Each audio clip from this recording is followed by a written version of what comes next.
Hey coaches, this is Coach Parker with CoachParker.org. How you guys doing today? Hey, I got a request from Coach Martinez to update him on the Learning Offensive Holes with T-shirt article over at CoachParker.org that I wrote, I guess, way back in 2008, and he requested a video. So I thought I would do one on that. And before we get into it, please subscribe to the channel if you get a chance. It really helps me out with YouTube and the search engine results to bring more free content to you guys. Subscribe, click the notify button, like or not, comment, share, contact me over at CoachParker.org, hit the contact form, and once again, please subscribe if you get a chance. It's free and helps me out a ton. So let's get right into it. So if you haven't read the article, I'll post a link below, which I'm updating today with more materials and with this. But back in 2008, I was reading Reed, Caesar, Gregory, or some of the other youth football coaches, and they were talking about using a fire hose to learn offensive line or offensive holes and numbering and doing that. And I thought, okay, so I couldn't come up with a fire hose over the next couple of days when I was thinking about it. So I had some old T-shirts setting around, some extra larges or larges, and just used those to develop this T-shirt system, which I thought was a little bit better because I could write out more information on the T-shirt than just having the hole numbers on a fire hose. And so I came up with this T-shirt system, which I thought was pretty cool. So how it works is I'll get, old T-shirts or buy them at Walmart. I think you can get 2 big packs for $25-$30 or whatever. And so I write my whole numbers for the offense that I use that season, and sometimes it changes, but it's pretty much standardized now. And you can see on the sleeves here, and let me get a pen. You can see on the sleeves here the whole numbers. You see them? Okay, those are my whole numbers, and so I'll write this on the sleeves of the lineman, and sometimes the back, because this wing back is here. If I'm running the I wing, you see he's got a hole. And so we put those on the sleeves, and you can see how they work there. You can actually put them on the back of the T-shirt too, and then have the players wear them eventually. But at first, so I put those numbers there, and then in the middle of the T-shirt, I will write the position name along with the number of the position if I've numbered the positions. And I've got some numbers here that I usually use for the numbers of my O-line and my backfield here. And so I'll do that, and then a lettering and any other kind of information you would kind of like them to learn because it's visual. So and that's what I like about the T-shirts. It gives me a lot of real estate to write things on. I don't want to overdo it too much, especially for younger kids, but I'll put my information on these for the formation that I'm working that season. And I try to make enough T-shirts up for the formations as some of it changes, but usually one set works for offense and one set will work for defense. And I've had these 2 sets of T-shirts that I use since 2010. I had to make another set up when I came into, or 2011, when I came back to the DFW area from Colorado. I left my old T-shirts with that team. So that's what I put on there. Now, to learn the particular holes, and I start out with the I. The I seems to be a very easy system to teach. And you can see my, little unique thing. You're probably wondering what that @ sign is. That's another 0 instead, because 0 is my center gut kind of hole there. But the @ sign is for another 0 out there that's wide. It's a wide sweep, and you can see 9. And that works out the reason I've got those is that numbering system works out when I go overloaded, and I'll show you in a minute how that will work. And you can see it with the wing back here. So you got a 5, you've got a 7 gap now, and you've got the 9. So I set these up. So I've got it all written out, and we'll do this for younger teams probably 3 or 4 times during practice sessions over the 4 different practices, and spend about 15 to 20 minutes introducing the offense and learning holes. With older players, you don't have to do it as much, maybe once, but we will go through it. And I like the t-shirts because you can pick up the t-shirts or turn them over, and then the players can turn them over, and then we can make it a game. So how it works, so I've got my t-shirt set up with the information I want. So I get, before practice, I'll get there and I'll lay these out on the grounds away from where we show, kind of in the middle of the field, so players can't see it at first. So I'll go lay it out, put it in the first formation that I'm going to teach, and just lay it all out. And then I'll get 15 to 20 minutes to teach offense on the first, and I try to intro the first offensive formation, gaps and holes, the first day of practice, kind of along with the name game. So we're learning stuff quickly and not waiting around. So I've set it up on here on the field, and players will set on the defensive side here, okay? And they'll get on a knee or crisscross sit, and they'll watch me explain back here what all of these are, and I'll walk up and point, and we'll go through all the whole numbers in positions.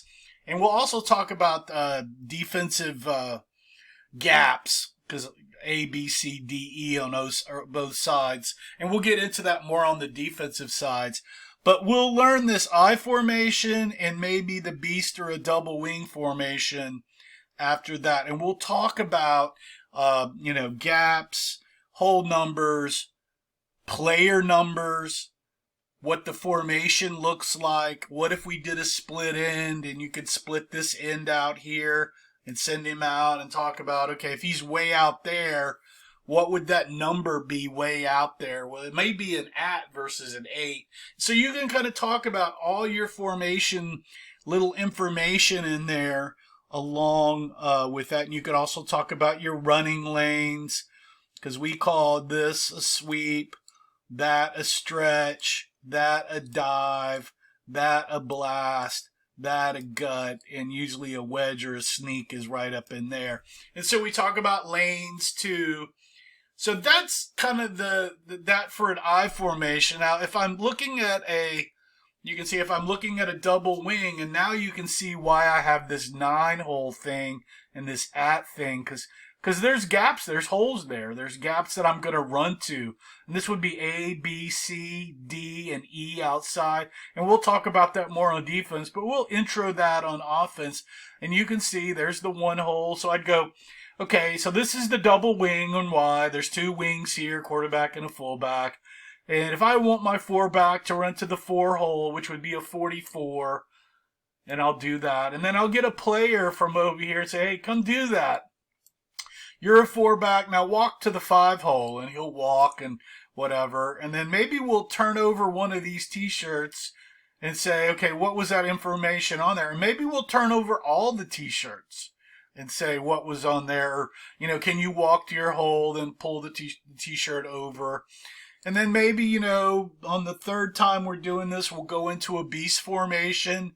And then now you can see the overload and what happens. We could talk about, okay, if this comes over, you kind of change your numbering, okay, and your position number maybe, because now you're coming over and these positions would change versus this over here. And then these guys come over here, and these guys don't have whole numbers on them because they're in the backfield. He could have a 9, but we don't really get into that. And you can talk about, okay, even though there's not people out here, there's possible whole lanes that are out there, okay? And so you can talk about this formation. And then once that's kind of all over, if you're running 3 formations, which I usually run 3, we'll have a pretty big misdirection formation, which will be a double wing, or the speed thing that I run. We'll have an offset I or an I, and then I'll have a beast. Those are, 3 good formations that kind of run together. Beast being short yardage, double wing being my long misdirection play, trick play formation that I want to get big yardage on with the reverses and counters.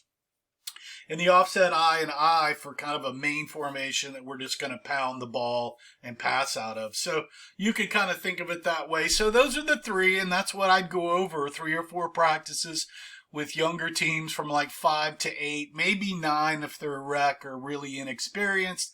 And so we'll go through all this where they're sitting back here. Now, I have sometimes in scrimmages put these shirts backwards on players because I had a tailback that could not remember his whole numbers. And so we were running an even line, and it wasn't really all messed up here like that. And so we were in an I, and he could hit those holes because he would see behind him those things going on. And you can see on my ends too, here's a Y and an X if they split, and I talk about that, and they're 9 and 8. So that's kind of going on there. And, some of the linemen are numbered the same as backs, and we're like, well, that's because that's a back and this is a lineman. And I really don't use numbers too much for these guys here in the middle that are on the middle of the t-shirts. I'm really mainly using the whole numbers on the sleeves. So that's kind of what we got going on. Okay, here's the actual article, which I've been updating here. So the benefits of the t-shirt system: you can learn your offensive holes on the sleeves. You can actually teach the O-line the defensive gaps. You can teach them the gap splits on how far they need to be apart. The t-shirts also give them a good perception of how big people are and what it's going to look like. You can learn the offensive whole position names along with some basic responsibilities. You don't want to get too much into that because you only have 20 minutes, but over the course that you're using that, you can do that. You've got the player numbering, the running back numbering stuff, all the different formations you're going to use. It's easier to move these t-shirts around than a fire hose, and you've got a lot more information than a fire hose, so that's better. And then the players can actually eventually wear these t-shirts backwards or forwards, and you can put more information on there as you want. So that's something you can do there. So that's actually the article, and I'll post this to Facebook and to the YouTube and get it kind of out front for you so you could find it. And also it'll be in the description below. So let's go back to the PowerPoint presentation. So yeah, so that's all the slides there. And I think, so, at first we'll set them down. The one thing, if it is windy, sometimes it's kind of hard to deal with the t-shirts, and you can use these large yellow or orange cones and put a lot of the same information on there, but I don't find it as good. The other thing is you can just get rocks or little weights and put down on the t-shirts, or actually you can actually wet them a little bit, and they'll be heavy and they'll lay down. You'll just have to dry them when you get home. So that's another way to kind of get them to lay and not blow around in the wind, is actually kind of wet them a little bit, and the cotton will get heavy and forced to the ground. So the players will be over here. They'll sit here, and then you can do that, and the players will be over here, watch, and then... So we turn it into a game, too, so you could turn it in a game, separate, the players, and then turn it into like a Jeopardy quiz show kind of thing, and then, they get a prize for whoever's team wins the most information. By doing these kind of game kind of like this, and learning these holes and asking questions, especially in the game mode, you can learn who the smarter players on your team are thus maybe finding a quarterback or the backs that can learn their holes, or just maybe a diamond in the rough that you haven't really found. One of the things that I mentioned in the article, and I just wanted to go over here, is that is the name game. So not only with learning the holes, names and numbering and player names and responsibilities and stuff, I also go through this name game, and I've mentioned it a couple of times. But basically, we do this in the first 2 practices, maybe a third for teams that aren't learning anything. But the goal is to learn everybody's name quickly, and usually I can learn the names after doing this once. So real quickly, and I'll do another video on this, we line the players up in a semicircle. We'll try to get the parents behind the players, especially on maybe on the first one. The coaches will line up where you can see over here with me. I'll start asking for a player to come out. The player will come out. I'll say, introduce yourself, introduce your parents. What's your favorite football team? What's your favorite ice cream? What's your nickname? They'll tell me that, and then I'll point to the player and ask everybody in the semicircle, along with coaches and parents, to repeat his name and maybe what his favorite football team was or what his nickname was. And we'll do that once or twice, and everybody's got to, repeat his name. So I'm asking now over here in the red box, he'll go back, okay? Before I call the next player out, number 2, I'll say, what's his name again? Everybody's got to repeat it. And then if, say, we are talking to number 3 and I send him back, I'll say, what's number 3's name? And, I'll just point at him, and they'll tell me that's John. And then we start back at 1 and we go, okay, what's one player's name? And I'll point to, say, Steve, 2 is Dave, 3 is John. So I'm like, okay, who are these? Steve, Dave, and John. And we'll do that all the way to 19 and back. And we'll go backwards and forwards until everybody's done. They've got to name the coaches. The coaches introduce themselves too. And at the end of that, we'll say, okay, who, and this takes the first day, maybe 30 minutes.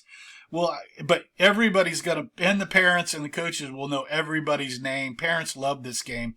So we'll ask, and if you could do a pre-practice parent meeting, I would do it at the parent meeting where everybody's there, so you're not wasting really good practice time. We try to do it there too. So after it's all gone on the first 2 days that we do this, and the second day is much quicker, we'll ask the players for, to get if they want a sticker, we'll ask them who can name everybody and the coaches, not parents, but players and coaches, and whoever can do that. And you'll get the 3 to 5 brainiac kids, and you'll find out the majority of them are probably linemen. And that's when I decided I needed to have more blocking calls, and it could do a lot more with my linemen when I found this out several years ago. So that's a quick overview of the name game. Man, you get a ton of brownie points with the parents when you do this. So not only on the first couple of practices are we learning whole numbers, we're learning the name game, and it's all about communication. We want to be able to bring everybody up to speed on how we communicate. Once again, this is, so that's it. That's how we learn holes with t-shirts and we play the name game. These are all my ebooks on football over at coachparker.org. Take a look at that. Once again, please subscribe to the channel. Click the notify button. Hopefully you liked the video. If you did, please leave me a thumbs up down there, comment, share, contact me. Head over to coachparker.org to find more free coaching youth football tips. But again, please subscribe. It's cost you nothing. Helps me out a ton. Thanks again. This was Learning Offensive Holes with T-Shirts by Coach Parker over at coachparker.org. Subscribe. Hope you guys are staying safe, because remember to play for fun, and winning is funner. Thanks again. Ciao.